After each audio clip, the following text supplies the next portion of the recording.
The wiper slashed across the windshield. A steady, hypnotic rhythm against the driving rain. Back and forth, wiping away the endless tears of the Chicago sky. But not the image frozen in my headlights. For a single, stretched out second, the beam illuminated the bus stop. A small, sad shelter against the storm. And under it, them. He was huddled in a thin jacket, his shoulders slumped in a way I'd never seen before. The posture of a defeated man. Next to him, she shivered, her face pale and pinched, her once bright hair plastered to her skull. Daniel Monroe, the sharp, charismatic director of finance at St. Augustine Memorial, and Maya, the brilliant, promising medical intern. 7 days after our divorce was finalized, this is what they had become. A miserable pair of drowned rats waiting for a bus that might never come. A tremor of something went through me. But it wasn't pity. It wasn't satisfaction. Either. It was nothing. A hollow, clinical void. I was a surgeon who had just successfully removed a malignant tumor. The procedure was over. The patient's future was their own. My gloved hands were clean. My foot pressed down on the accelerator. And the bus stop, with its two ghosts, dissolved into the watery darkness of my rearview mirror. But a month ago, I felt everything. A month ago, I was flying home from Geneva, the hum of the airplane a lullaby of anticipation. 3 months away had been an eternity. Presenting my new cardiothoracic surgical technique at the international conference had been a triumph for my career, a milestone for the hospital. But every night, in a sterile hotel room overlooking a foreign lake, I had only thought of home. I thought of Dan. I pictured his smile, the way the corners of his eyes crinkled when he was genuinely happy. I remembered the scent of his coffee in the morning, and the reassuring weight of his arm around me at night. Our life was a carefully constructed masterpiece. 2 successful careers, a beautiful apartment overlooking Millennium Park, and a love that everyone at the hospital saw as the gold standard. Dr. Evelyn Hayes and her charming husband, Daniel. We were a power couple. They said. We were perfect. The plane touched down at O'Hare, and a thrill shot through me. I had told him I was arriving tomorrow, wanting to surprise him. I imagined his face when I walked through the door a day early. I dropped my bags. He'd wrap me in his arms. And for the first time in 3 months, the world would feel perfectly aligned again. The taxi ride into the city was a blur of familiar lights.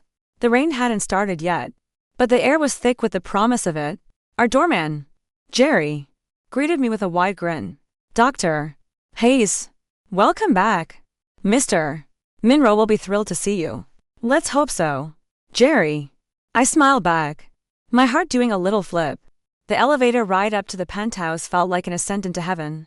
I used my key, turning it slowly, savoring the moment. The click of the lock was the sound of homecoming. I pushed the door open, a wide, happy smile already on my face.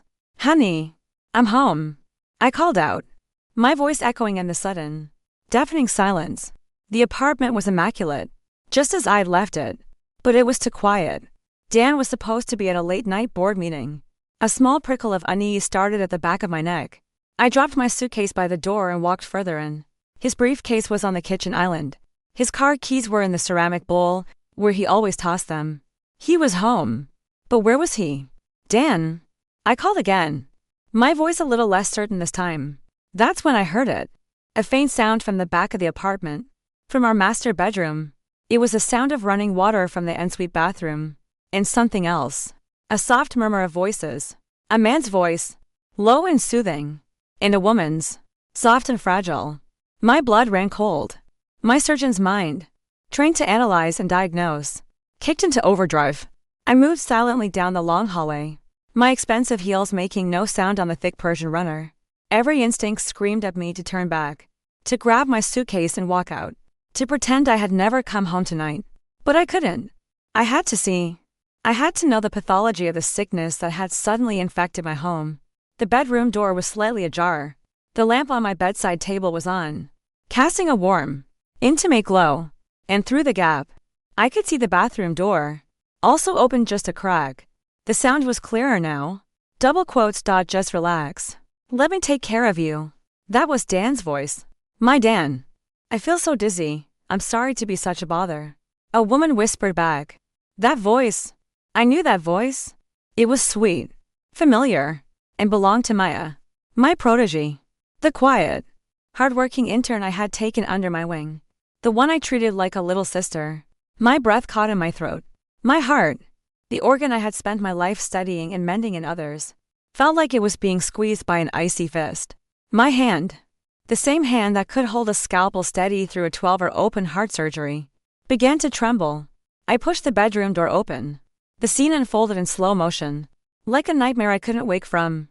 The bathroom door swung open further, and Dan stepped out. He was wearing only a pair of sweatpants, his chest bare and glistening with moisture. His hair was damp. His face, when he saw me, was a mask of pure, unadulterated shock. His mouth opened, but no words came out. And then, from behind him, Maya appeared. She was wrapped in one of my plush white towels. Just the towel. Her shoulders were bare, her skin flushed pink from the heat of the shower. Her dark hair was wet, clinging to her neck. She looked up, saw me, and her large, innocent eyes widened in a flawless performance of surprise and embarrassment. Time stopped. The sound of the city outside, the hum of the refrigerator, the beat of my own heart had all ceased to exist. There was only this to blow. My husband, half naked, my protégé, wrapped in my towel, in my bathroom, in my home. Every promise he had ever made, every I love you whispered in the dark, every shared dream for our future I had all curdled into a vile poison in my veins. The surprise I had planned had turned on me with surgical precision, cutting me open, exposing every nerve. Dan finally found his voice. A choked, pathetic sound. Evie, you're home early. I didn't look at him. My gaze was fixed on Maya. She clutched the towel tighter, her lower lid trembling. Dr. Hayes, it's not what you think. I was working late on my research paper for you, and I felt faint. I must have been dehydrated. Dan was just helping me, helping her. The lie was so audacious, so insulting in its simplicity, that it almost made me laugh. He was helping her, in our shower, while she was wearing nothing but a towel. I am a surgeon. I am trained to remain calm in the face of catastrophe. When a patient is bleeding out on my table, I do not panic. I assess. I control. I cut. I repair. And in that moment, my training took over. My face became a blank slate. My emotions retreated behind a wall of ice. I took a slow, deliberate breath. I looked from his horrified face to her fox's vulnerable one. I gave them a small, tight nod, as if acknowledging a diagnosis. I see, I said. My voice was unnervingly calm, even to my own ears. It was the voice I used to deliver bad news to a patient's family. Measured, devoid of emotion. Final. I turned without another word and walked back down the hallway. I didn't run. I didn't scream. I didn't throw things. I simply walked into the guest bedroom at the far end of the apartment and closed the door behind me. The soft click of the latch sounding like a gunshot in the crushing silence. I stood in the darkness, my back pressed against the wood, and listened to the frantic, muffled whispers that erupted from the other end of my shattered life. The diagnosis was clear. My marriage was terminal. I didn't sleep that night. Sleep was a luxury for people whose worlds hadn't just imploded. Instead, I sat in the dark guest room, on a bed that had never been slept in, and stared at the city lights. Each glittering window in the high-rises across from me represented a life, a story. Were any of them living a lie as profound as mine? I heard him eventually. A hesitant knock on the guest room door. Evie, can we please talk? Talk? What was there to say? How does one articulate the complete and utter demolition of trust? How could he explain away the image of Maya in my towel? An image that was now seared onto the inside of my eyelids? I remained silent. I listened to his breathing on the other side of the door, shallow and anxious. After what felt like an hour, I heard his footsteps retreat. A few minutes later, the front door of the apartment opened and closed. He was gone. I didn't know if Maya had left with him. I didn't care. The contamination had already spread too far. The next morning, I rose before the sun. I put on my scrubs, my hands moving with the practiced efficiency of 1,000 other mornings. But everything felt different. The fabric was scratchy against my skin. The familiar routine felt alien. I looked at myself in the guest bathroom mirror. My eyes were shadowed, but my expression was unnervingly composed. I was a stranger to myself. The woman who lived here yesterday, the happy, trusting wife, was gone. In her place was this observer, this cold, analytical creature who was already dissecting the situation, looking for the next move. When I arrived at St. Augustine Memorial, the hospital was already buzzing with the quiet energy of a new day. Nurses bustled through the corridors. Doctors conferred in hushed tones. This place was my sanctuary. A world of logic, science, and order. A world where problems had solutions. Where diseases could be diagnosed and, with skill and luck, cured. But there was no cure for what ailed me. I saw Maya near the surgical ward's nurse's station. She was speaking to a resident, her face a mask of earnest concentration. When she saw me, her expression shifted instantly to one of anxious concern. She hurried over, her lab coat flapping around her. "Dr. Hayes," she began, her voice a near whisper. "About last night, I am so sorry. I feel terrible. It was a complete misunderstanding. Dan was just being a gentleman. A gentleman." I looked at her, at this young woman I had mentored, championed, and cared for. I had reviewed her research papers on my own time. I had fought for her to get a spot on the most competitive surgical rotations. I had invited her into my home, fed her, and listened to her talk about her dreams of becoming a surgeon just like me. And this is how she repaid me. With practiced lies and feigned innocence. I gave her a smile that didn't reach my eyes. It felt like stretching cold rubber. "Maya, you look tired," I said, my voice crisp and professional. "You're a medical intern. Overwork and dehydration are common occupational hazards. We'll discuss your research paper later. Right now, I have rounds to do." I walked away before she could respond, leaving her standing there with a bewildered expression. Denying her the drama she so clearly craved was the only power I had left. I would not give her my anger. I would not give her my tears. I would give her nothing. For the next week, I lived in that state of detached observation. I moved back into my master bedroom. Dan slept in the guest room. We were to ghost haunting the same apartment. Our conversations limited to sterile pleasantries about the weather or the day's hospital gossip. He tried to talk, to explain, several times.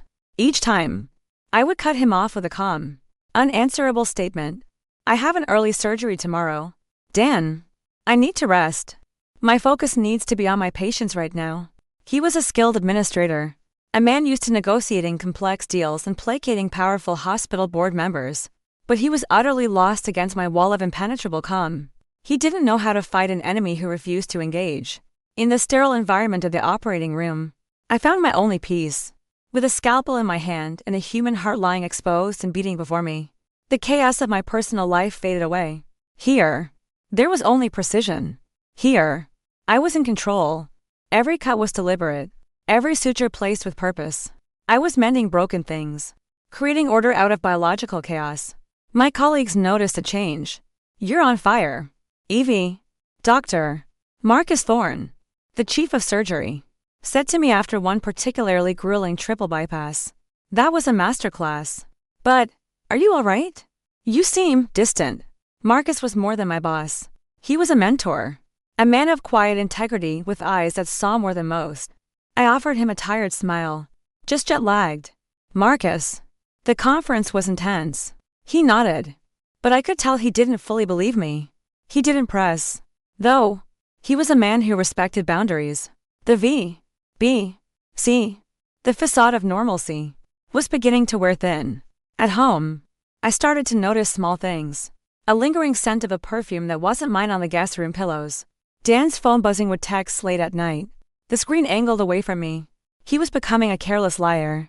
Or perhaps he simply thought I was too broken to notice. One afternoon, I was in my office catching up on paperwork when Maya knocked on the door. She was holding 2 cups of coffee.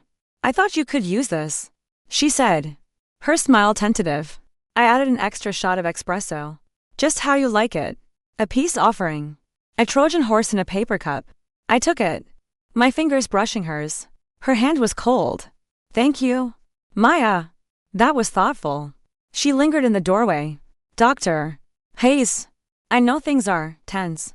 I just want you to know how much I admire you. You're the reason I want to be a surgeon. I would never, ever do anything to intentionally hurt you." The sincerity in her voice was chillingly perfect. She was a phenomenal actress. If medicine didn't work out, she had a bright future in Hollywood. I took a slow sip of the coffee. It was bitter. "Your performance evaluations are coming up," I said, changing the subject. "Let's focus on that." Your suturing skills still need improvement. The flicker of frustration in her eyes was almost imperceptible. But I saw it. She wanted absolution. She wanted me to say, "It's okay. I forgive you." She wanted to have her cake and eat it too, to have my husband and my approval. She would get neither. The breaking point, the moment that finally shattered my clinical detachment, came 2 weeks after I returned. It wasn't a grand confrontation. It was something small, mundane, and utterly devastating. I was looking for a travel adapter in Dan's briefcase, and my hand brushed against a folded piece of paper in a side pocket. It was a receipt from a hotel, the Orchid Boutique Hotel, a discreet, expensive place downtown known for trysts. The date on the receipt was from 6 weeks ago, a time when I was in Geneva, and Dan was supposed to be at a finance conference in Boston. My heart didn't break. It had already been broken. This was different.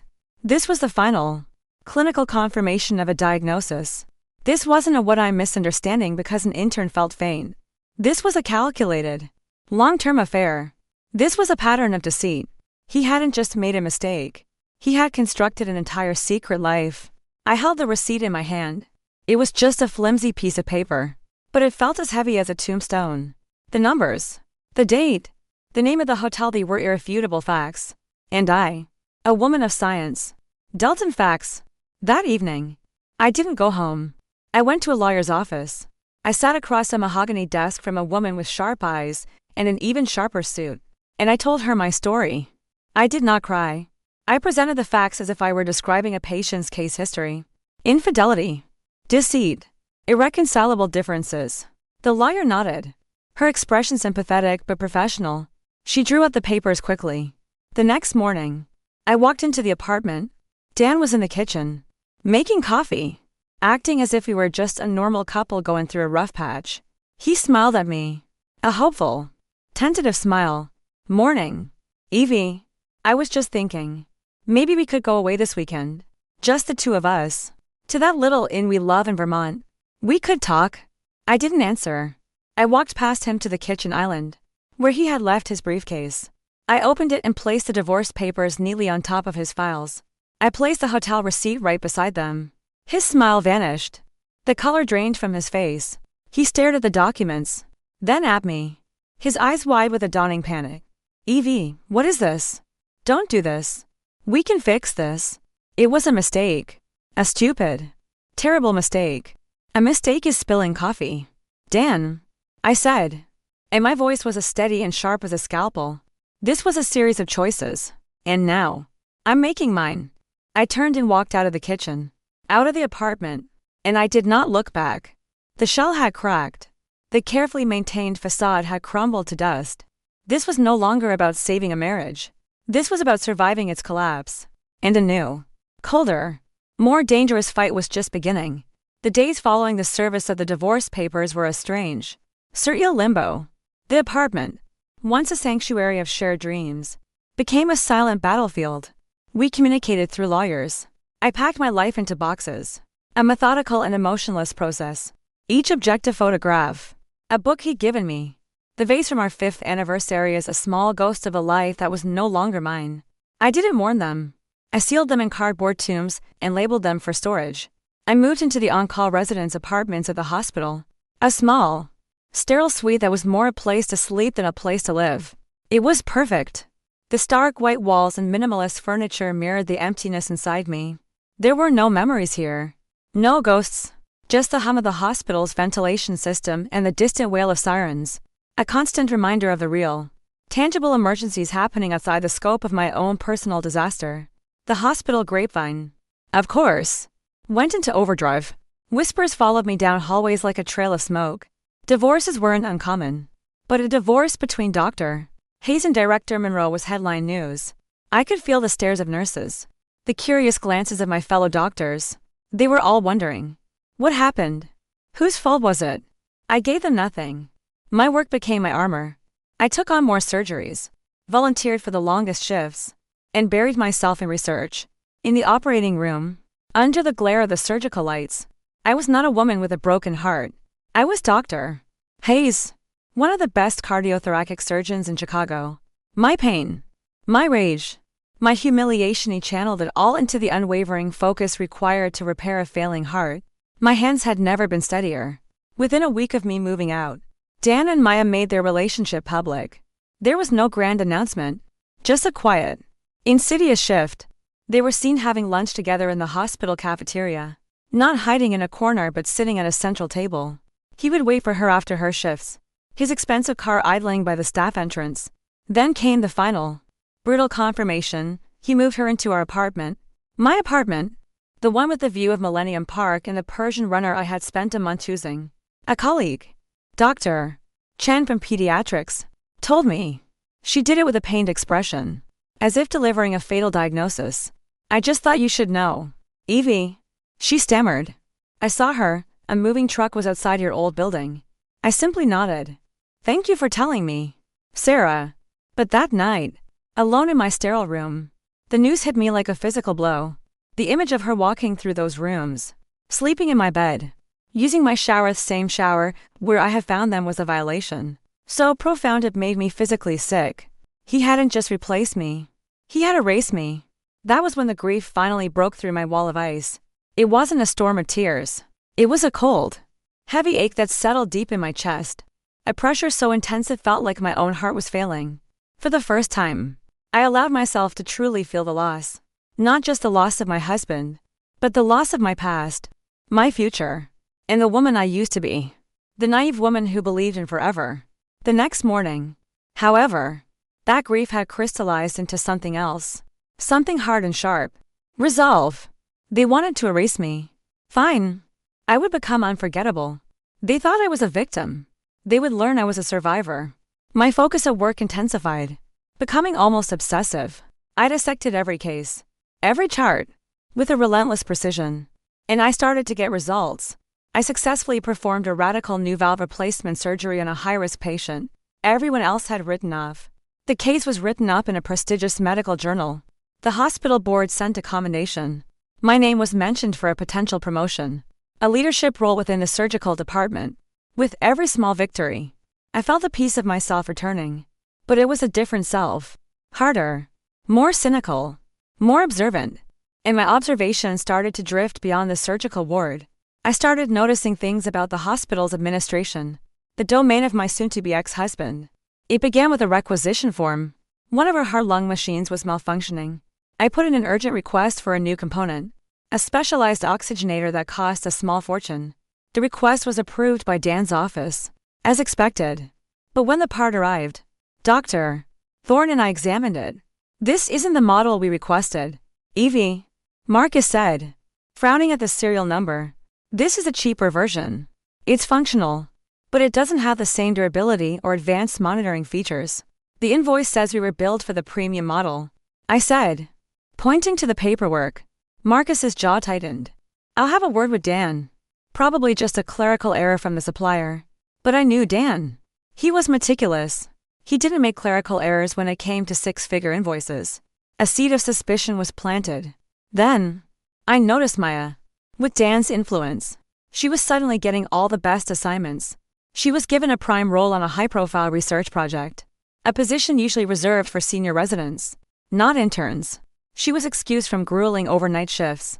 Her path through the demanding world of medical training was suddenly, inexplicably smooth. She walked the halls with a new air of confidence, a smugness that pricked at my skin every time I saw her. One evening, I was working late in my office when I overheard two nurses talking in the hallway. Did you see the new batch of defibrillators on the cardiac floor? One asked. They look flimsy. I know. The other replied.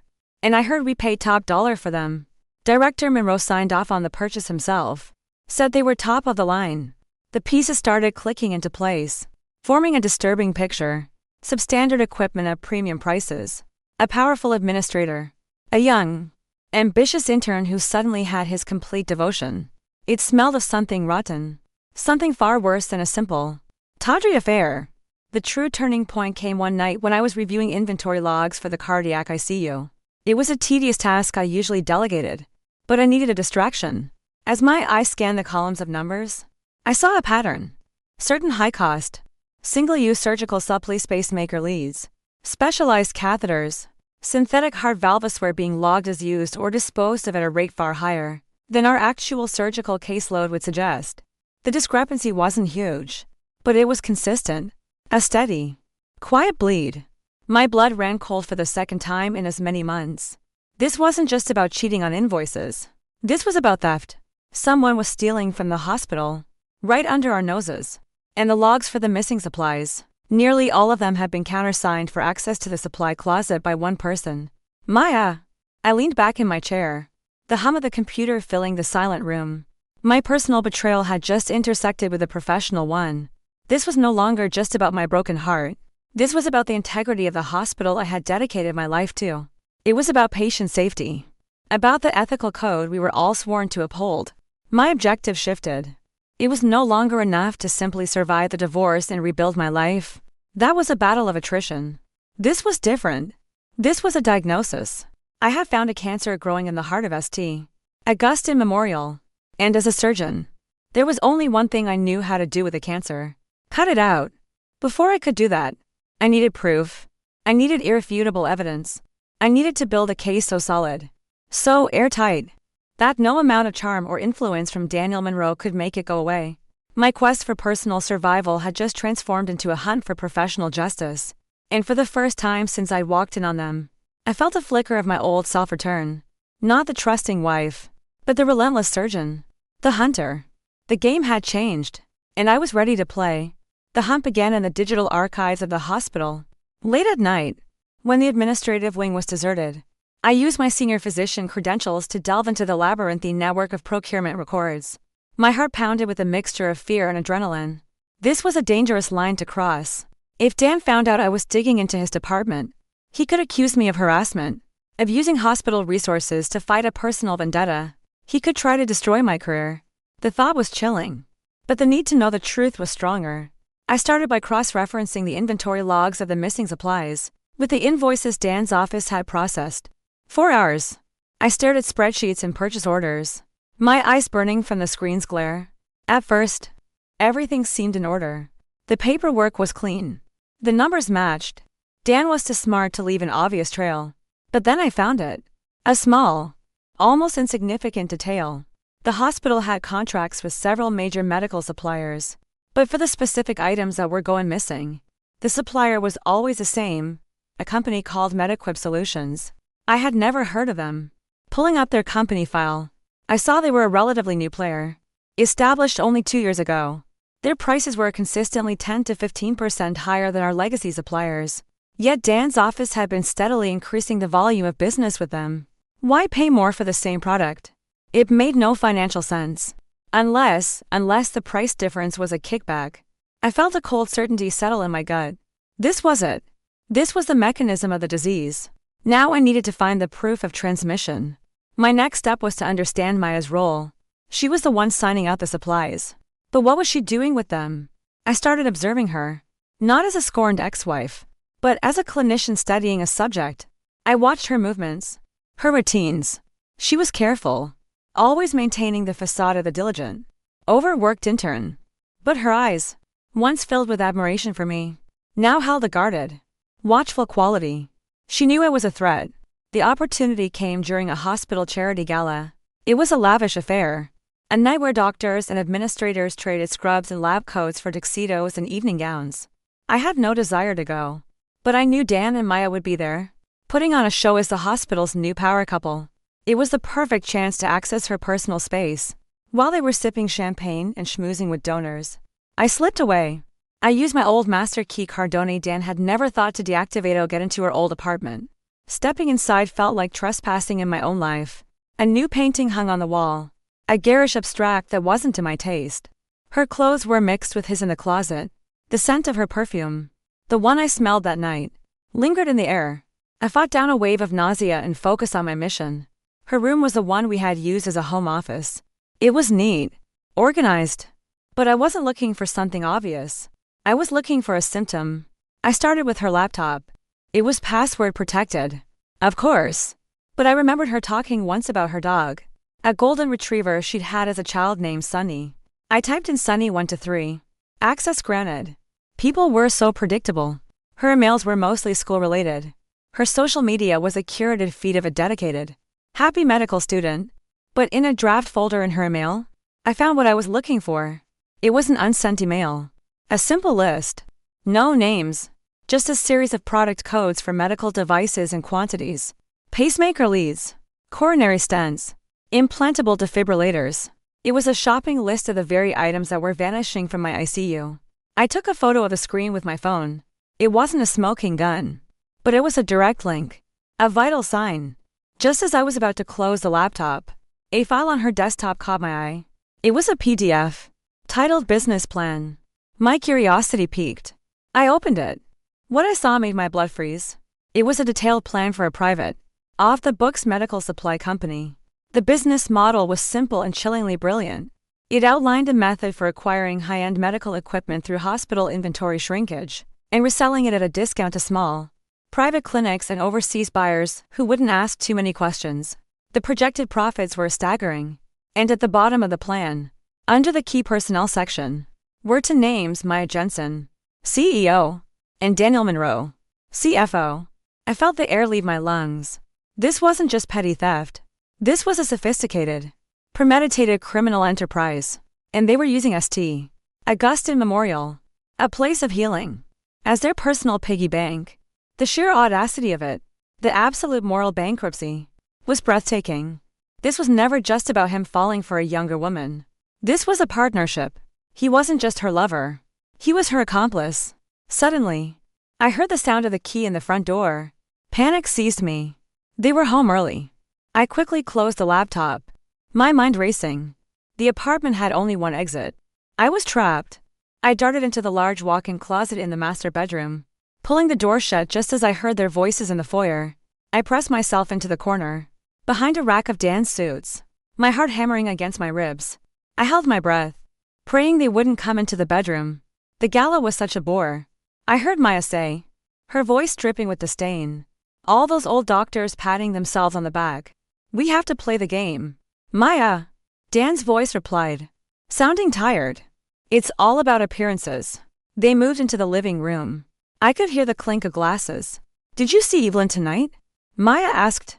She looked like a ghost. So cold. I almost feel sorry for her. Don't, Dan said, his voice flat. She's stronger than you think. And she's watching us. I can feel it. We need to be more careful. Careful? Maya laughed.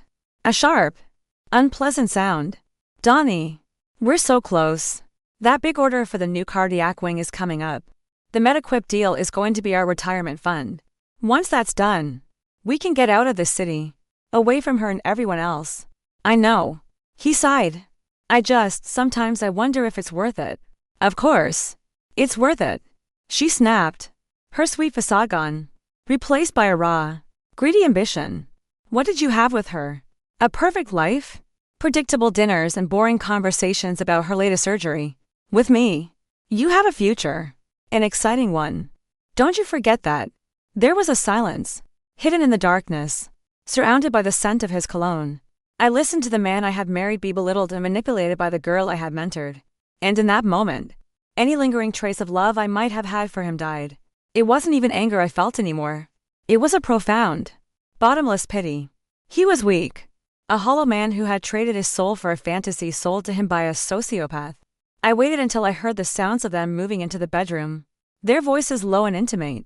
When the bedroom door closed, I slipped out of the closet and out of the apartment as silently as a shadow, walking through the empty city streets back to the hospital. The cool night air felt electric on my skin.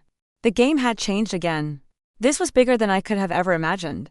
The big order for the new cardiac wing that was millions of dollars in equipment. This was their grand finale. And I was the only one who could stop them. My objective was no longer just to expose them. It was to save the hospital. I needed help. I couldn't do this alone. There was only one person in the entire hospital I knew I could trust implicitly. A man whose integrity was as sharp and sterile as a surgical blade. The next morning, I knocked on the door to the chief of surgery's office. Marcus, I said as he looked up from his desk. I need to talk to you. And you're not going to believe what I have to say. Marcus Thorne's office was an oasis of calm in the chaotic world of St. Augustine. Books on medical ethics and surgical history lined the walls. A single, elegant orchid sat on his desk. He was a man who appreciated order and principle. As I spoke, his calm demeanor slowly eroded, replaced by a mask of grim concentration. I laid it all out. The substandard equipment, the suspicious supplier, Metaquip solutions, the inventory discrepancies, Maya's signature on the logs, the draft email on her laptop, the business plan. I recounted the conversation I had overheard, every chilling word. I didn't edit out the personal details, the raw humiliation of hiding in my own closet. He needed to understand the full context, the depth of the deception. I showed him the photo of the email on my phone.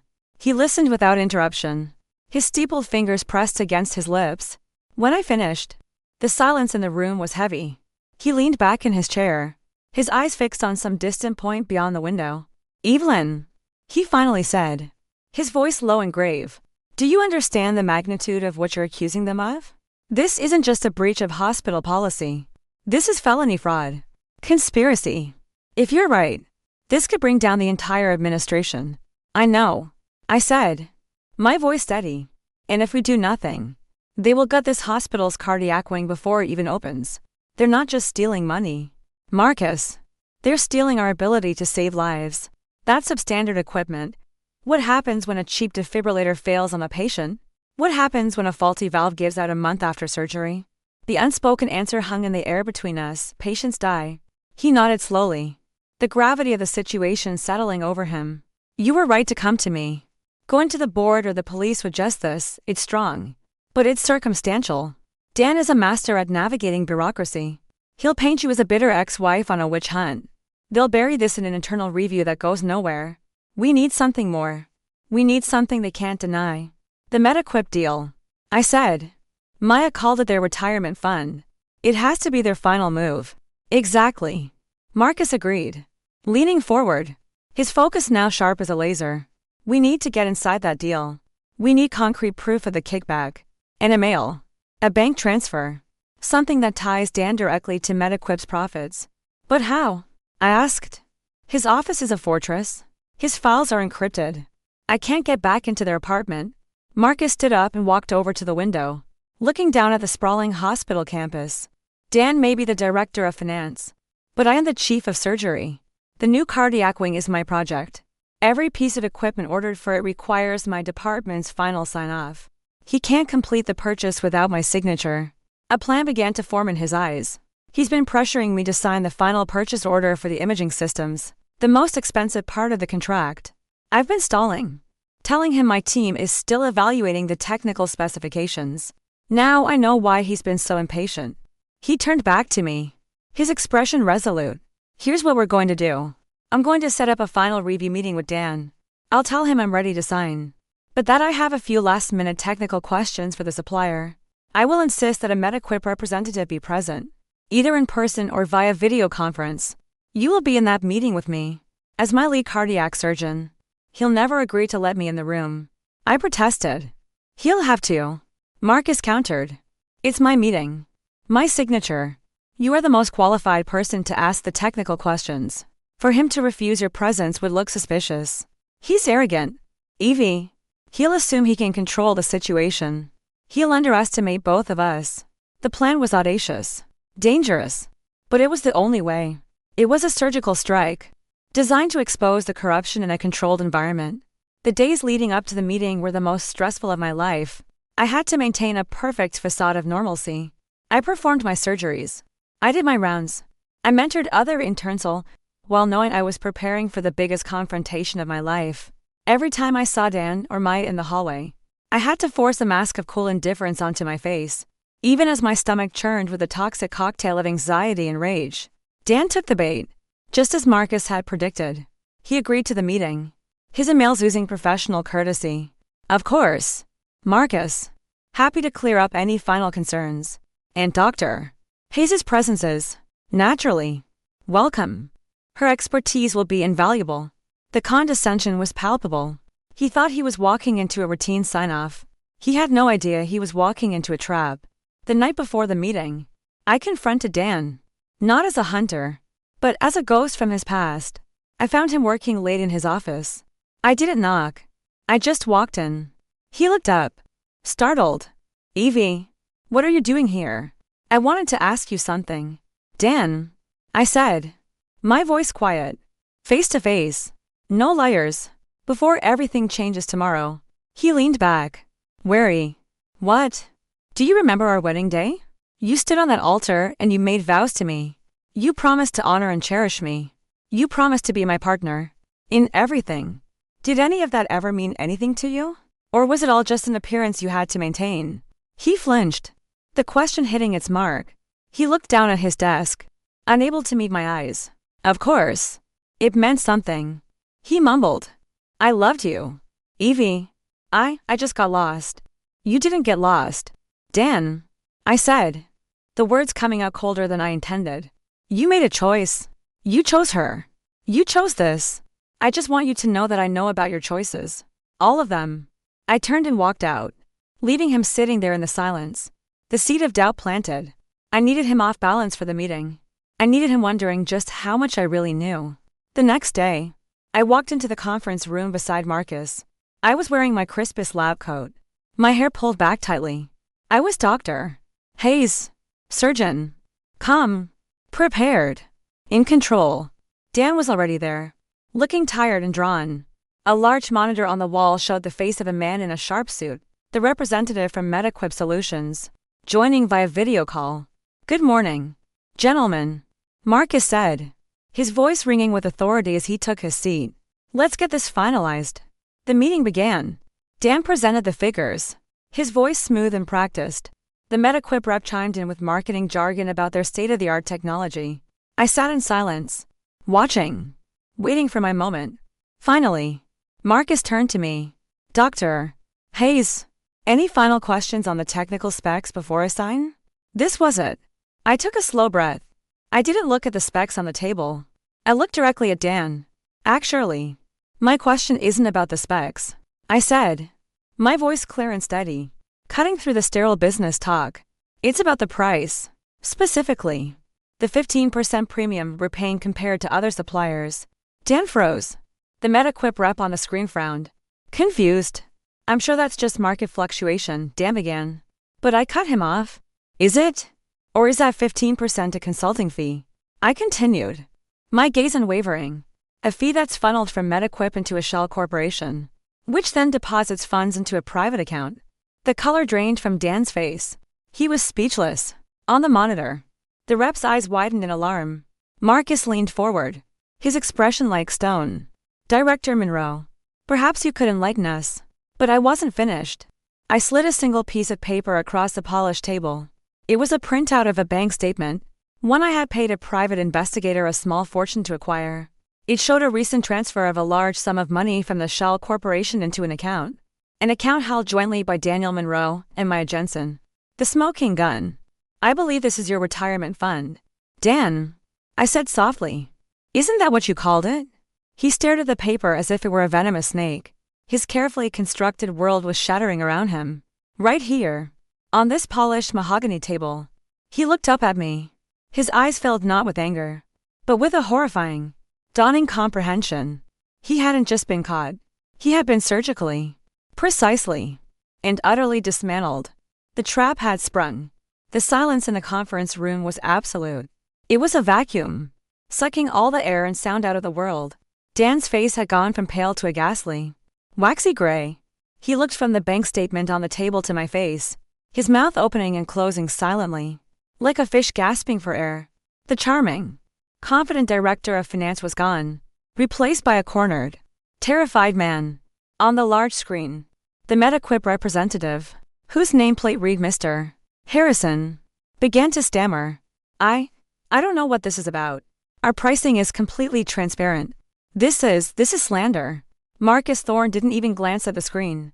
His focus was entirely on Dan. Daniel, he said, his voice dangerously quiet.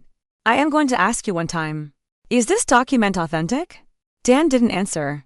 He couldn't. He just stared at the damning piece of paper. The physical proof of his betrayal. He had been so careful, so arrogant in his belief that he was untouchable. He never imagined that his quiet, heartbroken surgeon wife, would be the one to wield the scalpel that would cut out his cancerous secret. He can't answer, I said, my voice cutting through the tension. Because it's true. All of it. The substandard equipment. The inflated invoices. The systematic theft of hospital supplies. This wasn't just a kickback on one deal. This has been happening for nearly 2 years. Since MedEquip Solutions was founded. I looked directly at Harrison on the screen.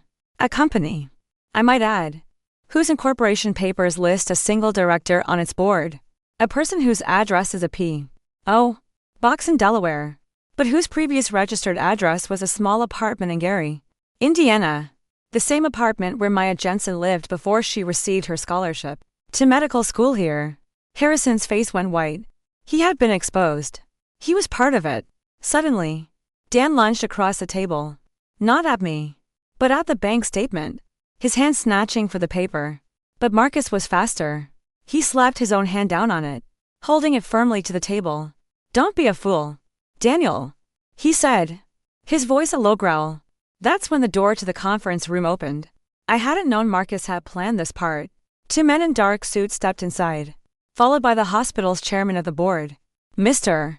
Davenport, a formidable old man with eyes that missed nothing. Their expressions were grim. Daniel Monroe, Mr. Davenport said, his voice echoing in the stunned silence. Dr. Thorne brought these allegations to my attention yesterday. We were hoping you would have a reasonable explanation. Clearly, you do not. Panic finally broke through Dan's paralysis. He shot to his feet, the chair scraping loudly against the floor. This is a setup. It's her, he yelled, pointing a trembling finger at me. She's a vindictive, scorned woman. She's fabricating all of this to ruin me because her marriage failed. The accusation, so pathetic and predictable, didn't even sting. I just looked at him, my expression unreadable. Fabricated, Marcus said, standing up to his full height, a towering figure of authority. Is a sworn testimony from 3 different nurses about Maya Jensen coercing them into signing off on supply logs fabricated? Is the audit trail from IT showing your computer was used to create and approve purchase orders from MedEquip at 2 a.m. fabricated? We have it all. Daniel. Dan's eyes darted around the room, looking for an escape, an ally, anything. But there was no one. The MedEquip rep had already ended the video call, his face vanishing from the screen, leaving it blank and black. He had cut his losses and run. And what about Maya? I asked, my voice soft. Where is your partner in crime? Dan. As if on cue, the door opened again. A hospital security officer stood there, and beside her, looking small and terrified, was Maya. Her confident smirk was gone, replaced by a look of pure, animal fear. Her eyes met mine for a fleeting second, and in them, I saw it all: hatred, disbelief, and the sickening realization that the game was over. Miss Jensen was found in her locker, attempting to destroy inventory logbooks. The security officer announced, "We also found these." She held up a clear plastic bag containing several sterile packaged pacemaker leads and a small synthetic heart valve. The stolen goods. The final, undeniable proof. That was the moment Dan broke. A strangled sob escaped his throat. He sank back into his chair, covering his face with his hands. The sound was horrifying. It was the sound of a man's entire world, his career, his reputation, his future, collapsing into rubble around him. Maya, however, reacted differently. Her fear morphed into a vicious, desperate rage. It was him. She shrieked, pointing at Dan. It was all his idea. He told me what to do. He used his power over me. He promised me things. I'm a victim here. The performance was breathtaking in its shamelessness. Even now, cornered and exposed, her first instinct was to betray her partner to save herself. I looked at Dan, whose shoulders were shaking with silent sobs. I looked at Maya, spitting venom and lies, to deeply broken, greedy people who had found each other and created a vortex of destruction. They had tried to pull me down with them, to ruin my life and endanger the lives of countless patients for their own selfish gain. Take them to your office, Mr. Davenport, Marcus instructed the security team. The police are on their way. As the security officers escorted a sobbing Dan and a screaming Maya out of the room, the tension finally broke. Mr. Davenport turned to me, his expression a mixture of shock and gratitude. Dr. Hayes, on behalf of this hospital, I don't know what to say. You've uncovered a rot we never knew existed. You may have saved this institution. I just nodded, feeling strangely hollow. There was no triumph in this victory. No satisfaction. It was like finishing a long, complicated, and gruesome surgery. You were relieved it was over. You were glad you had removed the disease.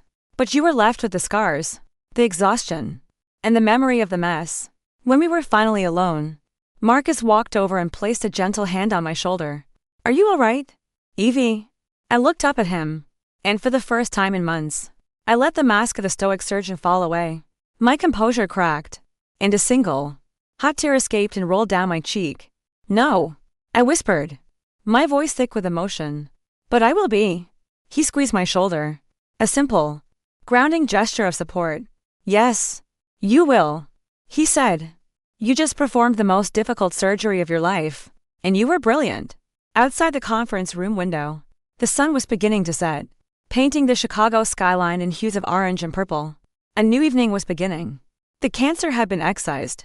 The bleeding had been stopped. The long, painful process of healing was about to begin. And for the first time, I believed it was truly possible. The aftermath of the storm was strangely quiet. The hospital, which had been buzzing with rumors for weeks, now fell into a state of stunned silence. The arrests of a senior director and a medical intern were an unprecedented scandal for an institution as prestigious as St. Augustine Memorial. The board of directors moved swiftly, bringing in an external auditing firm and issuing a public statement promising full cooperation with the authorities and a complete overhaul of their procurement policies. They were in damage control mode, trying to suture a wound that had cut right to the hospital's core. For me, the days that followed were a blur. I was interviewed by hospital lawyers, by police detectives, by internal investigators.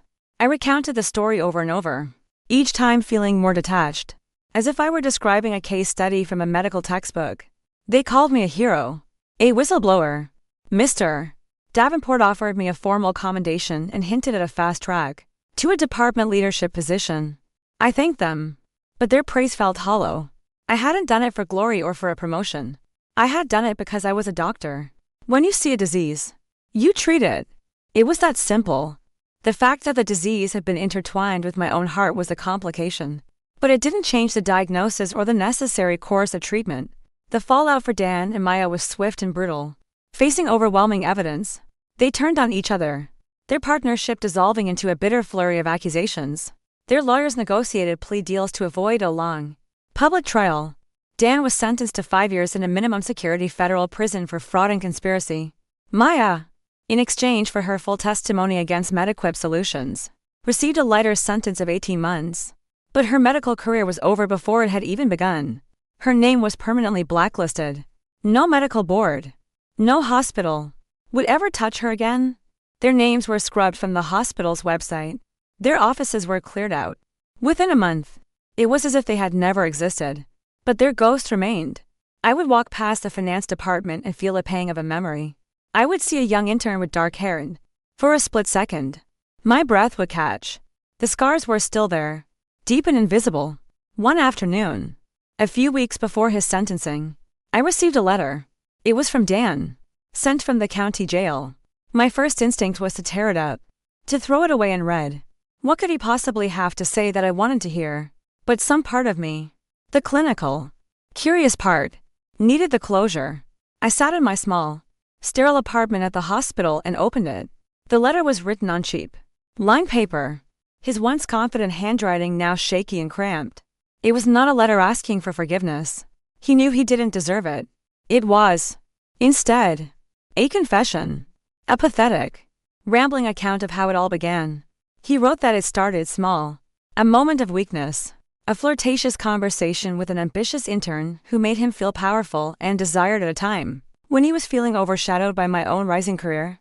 Maya had seen his insecurity, his vanity, and she had played on it with the skill of a master puppeteer. The affair was just the first step. Then came the idea for the business. She had presented it as a foolproof plan, a way for them to build a new life together, a life of wealth and excitement that he felt he could no longer provide for me. She made it all seem so easy. Evie, he wrote. She told me I deserved more. And like a fool, I believed her. Every lie I told you, every secret I kept, was another brick in the wall of the prison I was building for myself. I didn't get lost. I walked willingly into the cage. I betrayed you. I betrayed the hospital. But worst of all, I betrayed myself. I don't expect you to ever forgive me. Just know that the man you married died a long time before you ever served me those papers. I am sorry for that man's death. I folded the letter and put it away. There was no catharsis in his words. No comfort. There was only a profound sadness for the man he could have been. For the love we once had.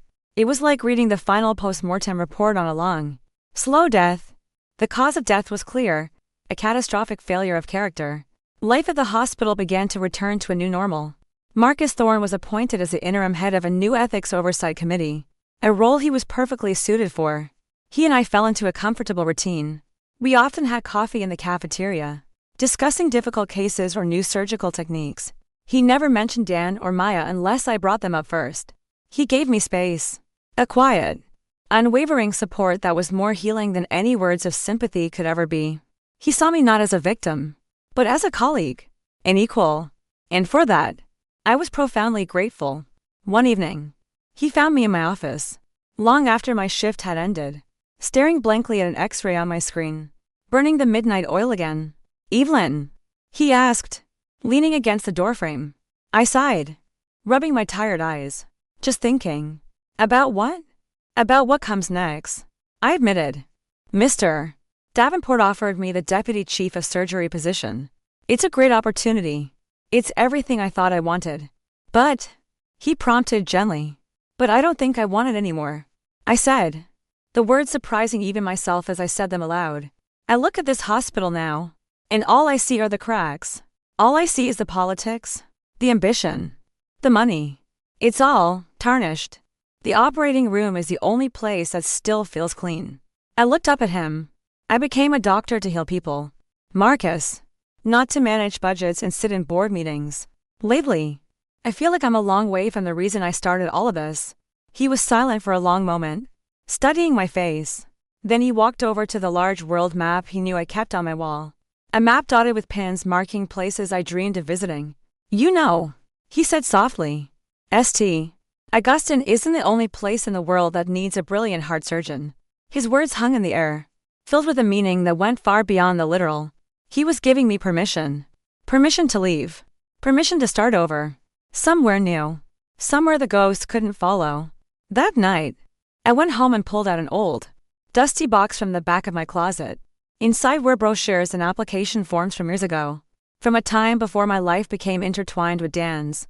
They were from organizations like Doctors Without Borders, Mercy Ships, international medical charities, dreams I had put on hold for the sake of my marriage, for the sake of building a perfect life in Chicago. As I looked at the images of doctors working in makeshift clinics in remote villages, of surgeons operating on a floating hospital off the coast of Africa, I felt something I hadn't felt in a very long time. A flicker of excitement, a sense of purpose that had nothing to do with proving myself or winning a fight. It was the simple, pure desire to help, to heal. A decision began to form in my mind, as clear and certain as a surgical incision. My victory over Dan and Maya wasn't the end of the story. It was the event that had cleared the path for me to find my way back to the story I was supposed to be living all along. The next day, I walked into Mr. Davenport's office. I politely declined his offer of a promotion. Then, I walked to Human Resources. I handed in my letter of resignation, giving them 3 months' notice. The decision felt less like a loss and more like a liberation. I was letting go of the life everyone expected me to live, to finally embrace the one I was meant for.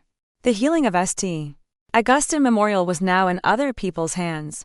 It was time to focus on my own. My last 3 months at St. Augustine Memorial passed in a gentle blur. The news of my resignation sent a new wave of whispers through the hospital. But this time, they were different. They were tinged with respect, and perhaps a little bit of awe. In a world where everyone was clawing their way up the ladder, I was the one who was willingly stepping off it. It was a move no one could quite understand, which made it, in their eyes, powerful.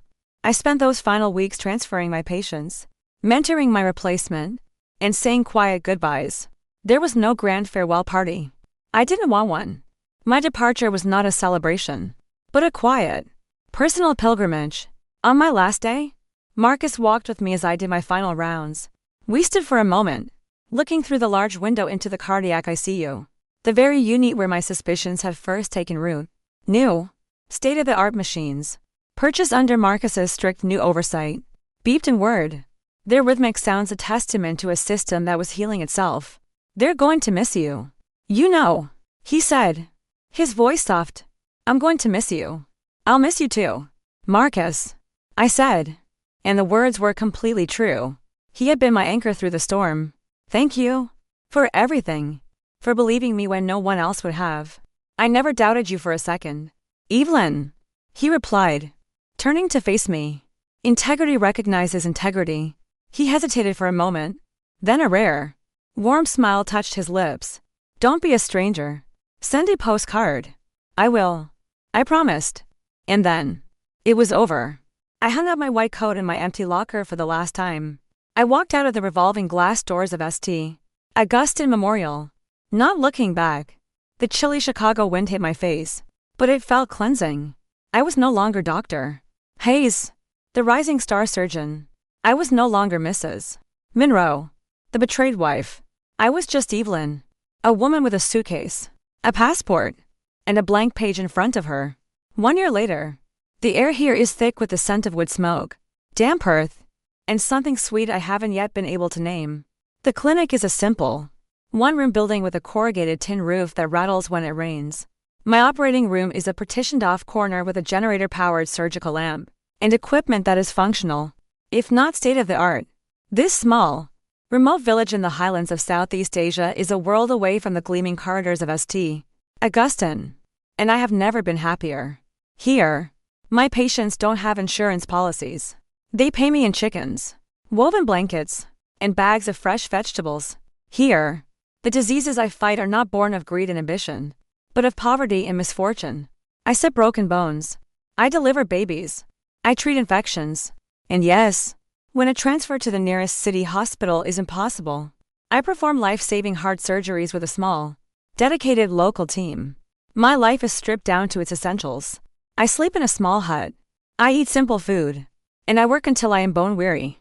But every night, as I sit on my porch and watch a billion stars ignite in a sky untainted by city lights, I feel a sense of peace that I never knew in Chicago. The hollow space inside me, carved out by betrayal, has been filled, not with a new love, but with purpose. This morning, a supply truck made its monthly journey out the winding mountain road. The driver, a friendly man with a wide grin, handed me a package. It was from Marcus. Inside were desperately needed antibiotics, sterile sutures, and a new, portable EKG machine. Tucked among the supplies was a letter. He wrote about the hospital. It was thriving under the new leadership. He wrote about his own work, about the challenges and rewards. And then, at the end, he wrote, "I have 2 months of leave saved up. I was thinking of doing some traveling. The mountains in your part of the world are supposed to be beautiful this time of year. Let me know if you have room for a visitor. I'm a pretty good assistant in the OR." I smiled, folding the letter and placing it in my pocket. I looked out at the lush green valley stretching before me. The ghosts of my past were gone. Dan, Maya, they were names from a different lifetime. Characters in a story about a woman I barely recognized anymore. I had survived them. I had won. But my real victory wasn't in their downfall. It was here, in this place, in the work of my hands and the quiet peace in my own heart. A young mother, whose baby I had delivered just last week, walked by my hut. She smiled and bowed her head in thanks, her eyes shining with gratitude. I smiled back, a genuine, unburdened smile that reached all the weight in my soul. I took out a pen and a piece of paper. "Marcus," I began to write. "The mountains are beautiful, and I always have room for a good assistant." The future was unwritten. It might hold a new love, or it might just hold more work, more challenges, more sunrises over these quiet hills. I didn't know.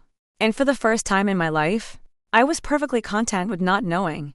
The surgeon in me had finally learned that not all things can be planned and controlled. Some things, the best things, simply have to be allowed to heal. And I was healing. I was finally, truly, healing.